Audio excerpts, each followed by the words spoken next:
Barbosa की किस्त 89 बहुत अहम होने वाली है। अबूज रईस और खिजर अपने साथियों के साथ सिपाहियों के साथ शहबाज की तरफ रवाना होते हैं ताकि इसे ढूंढ कर सजा दी जाए। दूसरी तरफ गैब्रियल खुद को कोड़े मार रहा होता है ताकि वो खुद को सजा दे सके जो इस जंग की शिकस्त का ये जिम्मेदार था। यहाँ पर शहजादा विनस भी आ जाता है और उसे बताता है कि तुम फिक्रमंद मत हो, ये सुलह सिर्फ एक नाम निहाद थी, हम इनके साथ जंग लड़ेंगे। गैब्रियल विनस को बताता है कि मैं इनको लाकर राह कर दूंगा, इनको खत्म किए बगैर मैं चैन से नहीं बैठूंगा, जिस पर विनस उसे शाबाश देता है। गैब्रियल कहता है कि मेरा एक तुर्क दोस्त शहबाज वो साथ इस जंग में अब देगा और हम कैलमस में जाकर इन पर जंग मुसल्लत करेंगे। ये रूज रईस सिपाहियों के साथ शहबाज के कमरे में दाखिल होते हैं तो वहां से शहबाज भाग गया होता है, तो इसके सिपाही इनके साथ लड़ते हैं जिस पर इनको मार दिया जाता है। जब दोबारा शहबाज को दूसरी जगह ढूंढने जाते हैं तो वहां पर इसके सिपाही बता देते हैं कि शहबाज को रूज रईस आपकी तरफ आ रही हैं, तो इस वो वहां से भी भाग जाता है और चारों तरफ से इसकी सिपाही शहबाज को घेर लेते हैं। तो यहाँ से अब जंग का बाकायदा आगाज शुरू हो जाता है, तो वो आपस में लड़ने लगते हैं। शहबाज अपने सिपाहियों को यहाँ पर छोड़कर लड़ते हुए यहाँ से फरार हो जाता है।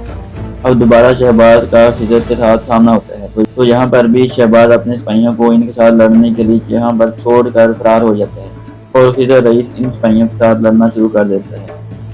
दूसरी तरफ शाह सनम की सिपाही को आकर बताती है कि शहबाज को हर तरफ ढूंढा जा रहा है, लड़ाई शुरू है और शाह सनम को भी ढूंढा जा रहा है। रूज रईस और इसके सिपाही शहबाज के कदमों के निशानात को ढूंढते ढूंढते जंगल में पहुंच जाते हैं। यहाँ पर रूज रईस और शहबाज का आमना सामना होता है। यहाँ पर रूज रईस शहबाज को बताता है कि तुमने बहुत कुछ कर दिए, बहुत ज्यादा नुकसान हमें पहुंचा दिया, अब इस बात को खत्म कर दो।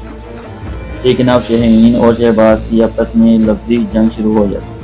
इसमें शाहीन शहबाज को कहता है कि तुम्हारी वजह से हमारा बाबा मारा गया है, तुम इसके कातिल हो, तो अब इसकी सजा तुम्हें भुगतनी पड़ेगी। जिसके बाद दोबारा जंग शुरू हो जाती है। यहाँ पर शहबाज का साथी आदमी पिस्तौल के साथ तो ये इस पर गोली चलाने की कोशिश करता है। जैसे ही वो गोली चलाता है तो अल्दवान भागकर रूज रईस को बचाने के लिए इसके सामने आ जाता है, जिसकी वजह से इसके सीने में गोली लग जाती है और वो जहाँ पर ही नीचे गिर जाता है और इस पर रूज रईस इसको पकड़कर नीचे बैठ जाता है। जैसे शहबाज देखता है कि रूज रईस अब मुश्किल में है तो वो इस पर हमला करने की कोशिश करता है, लेकिन दूसरी तरफ से खिजर रईस भी अपने सिपाहियों के साथ आ जाता है, जिस पर शहबाज हैरान होता है और रूज रईस भी इस पर मुस्कुराता है।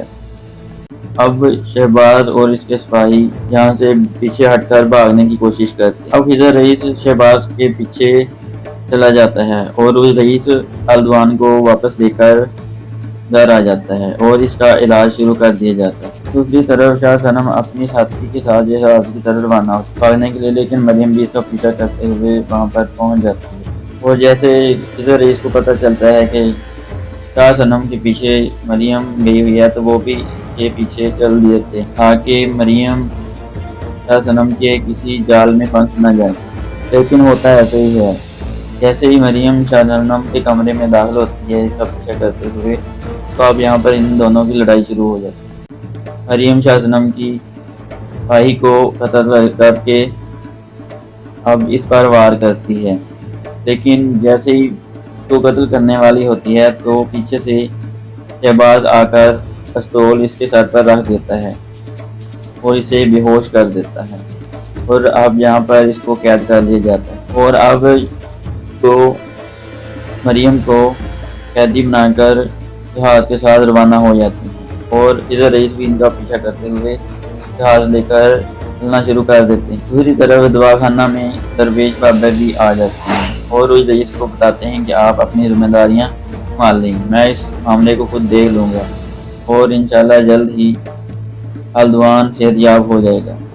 इस किस्त में इलियास एक और बड़ी गलती करने वाला है। वो अपना काम चलाने के लिए जहाज की जरूरत होती है, जिसके लिए उसे काफ़ी सोना दरकार होता है और वो इस काम के लिए पाशा जर्द के पास जाता है और जहाँ पर जाकर अपने जहाज करता है। पाशा जर्द इसकी इस कमजोरी का फायदा उठाते हुए इसको सोना दे देता है। इसके बाद वो इलियास खिजर रईस के पास जाता है और अपना सारा मामला बताकर वहाँ से लौट जाता है। अब रूज रईस حضرت پاشا اور شیر حمزہ کے درمیان ایک نئی بحث شروع ہو جاتی ہے۔ روئی رئیس ان کو بتاتا ہے کہ ہمیں ابھی سے دوبارہ جنگ کے لیے روانہ ہونا ہوگا، کیونکہ وہ اب رکنے والے نہیں، اور وہ اس سے پہلے کہ وہ ہم پر جنگ مسلط کر دیں ہم ان کا محاصرہ کرتے ہیں، لیکن اس پر وہ ایگری نہیں کرتے۔ لیکن روئی رئیس اپنی بات سے پیچھے نہیں ہٹتے اور ان کو دونوں کو بتاتے ہیں کہ اب آپ میرا ساتھ دیں نہ دیں، ریاست ساتھ دیں نہ دیں، میں ان کے ساتھ ضرور لڑوں گا، چاہے مجھے اکیلا ہی لڑنا پڑے، چاہے کتنا ہی نقصان کیوں نہ اٹھانا پڑے۔